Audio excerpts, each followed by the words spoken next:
The YouTube algorithm does not care how many subscribers you have. It cares about one thing only: how people react to your video.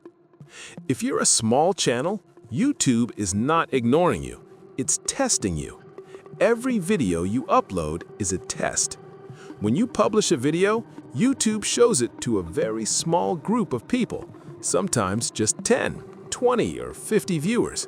This is not a punishment. It's data collection. During that test, YouTube watches three things. First, do they click? That's your title and thumbnail. Second, do they stay? That's your hook and pacing. Third, do they keep watching YouTube after your video? That's how trust is built. Most small channels fail here because the intro is too long, the topic is unclear, the video feels random.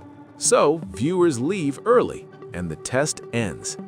To pass the test, you need one clear topic, short videos, strong hooks in the first 5 seconds.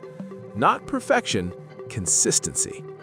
In the next video, I'll show you the only metric new YouTubers should focus on, so please make sure you subscribe so you don't miss this out.